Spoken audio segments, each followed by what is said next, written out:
여러분은 세상을 바꾼 혁신적인 사업가 하면 누가 떠오르시나요? 스티브 잡스가 성공한 사업가가 된 배경은 번듯한 집안 때문이 아닙니다.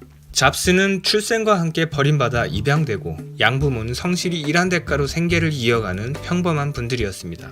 어릴 적 남들보다 머리가 좋아서 2년이나 월반하기도 했습니다. 하지만 2살씩이나 많은 형들과 친해지지는 못했고 홀로 외로운 시간을 보내기도 했습니다. 고등학생 때부터는 동양사상에 심취했죠. 겉으로 보여지는 성공보다는 내면의 완성을 추구했습니다. 수년간 히피로 지내면서 씻지도 않고 지독하게 채식만을 고집하기도 했습니다. 비슷한 부류의 친구들과 어울리면서 마약에 손대기도 했습니다. 마음에 안 들면 주변 사람들한테 아주 그냥 무례하고 독선적으로 대하는 걸로도 유명하죠.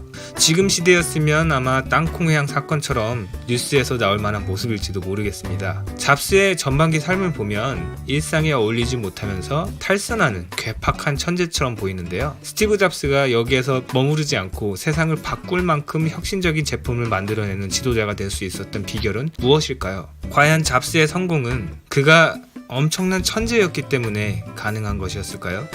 한번 알아보도록 하겠습니다. 첫 번째, 스티브 잡스는 뛰어난 직관력이 있고 그 머릿속에 직관적으로 떠오르는 아이디어를 실현할 수 있는 뚝심이 있습니다.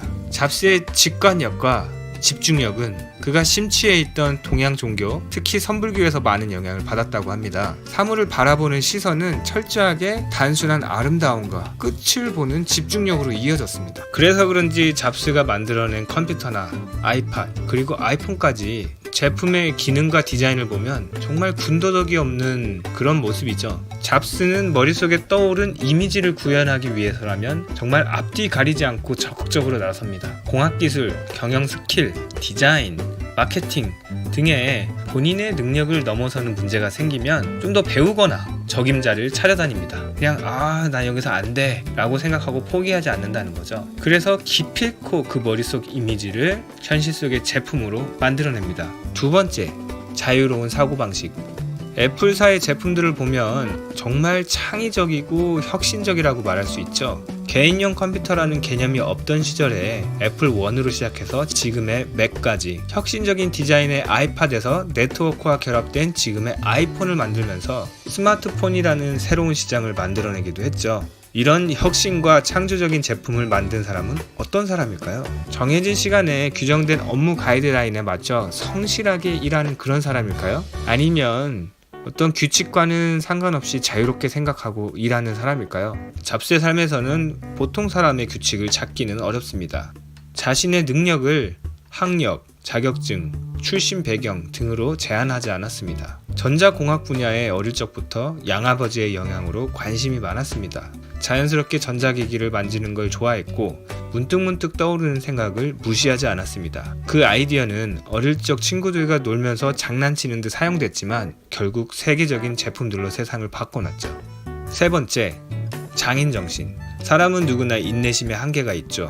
그리고 그 한계는 각자의 성격이나 주어진 상황에 따라 차이가 있습니다. 아무리 돈을 잘 버는 안정적인 사업을 하더라도 하기 싫은 일을 돈 때문에 억지로 하는 사람은 사업이 좀 안 되는 상황이 오면 그만두고 싶겠죠. 아니면 다른 일을 할 생각을 하게 되겠죠. 하지만 본인이 정말 좋아하고 사랑하는 일을 한다면 이야기가 달라집니다. 일해서 돈을 버는 것보다 일하는 것 자체가 더 큰 가치로 여겨질 수 있단 말입니다. 당장 눈앞의 이익 때문에 사람들 요구에 부응하기보다는 더 앞을 보고 가치 있는 결과물을 만들 수 있는 그런 마음을 가지게 해줍니다. 도자기 장인들도 그렇잖아요. 딱 가마에서 꺼냈을 때 도자기에 조금이라도 흠이 있거나 원하는 모양이 나오지 않으면 그래도 조금 저렴한 값에 내놔도 잘 팔릴 텐데 어떻게 하죠? 그냥 깨버리죠. 이렇게 안 보이는 부분까지 세밀하게 다듬으며 나온 제품이 세상에서 혁신이란 이름으로 불리고 있습니다.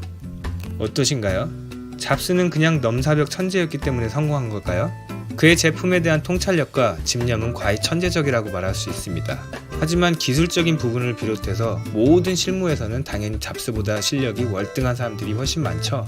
한 줄로 요약한다면 스티브 잡스 역시 다른 위인들과 마찬가지로 자기가 뭘 좋아하는지 생각할 줄 알고 그 꿈을 현실로 옮기는 사람일 뿐이죠. 죽기 전 인터뷰에서 그가 한 이야기로 마무리하도록 하겠습니다.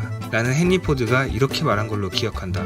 내가 고객에게 뭘 원하냐고 물으면 고객은 더 빠른 말이라고 대답할 것이다. 사람들은 직접 보여주기 전까지는 자신이 무엇을 원하는지도 모른다. 그것이 내가 절대 시장 조사에 의존하지 않는 이유다. 아직 적히지 않은 것을 읽어내는 게 우리의 일이다. 공감하시나요? 본 컨텐츠는 월터 아이작슨의 스티브 잡스 본문 내용을 참고하여 만들어졌습니다. 더 구체적인 사업 노하우가 필요하신 분은 아래 링크를 누르고 메일을 남겨주세요. 메일로 매출을 올려주는 비법이 담긴 소책자와 더 가치 있는 정보를 전하도록 하겠습니다. 지금까지 모든 것을 알려주는 남자 벤이었습니다. 감사합니다.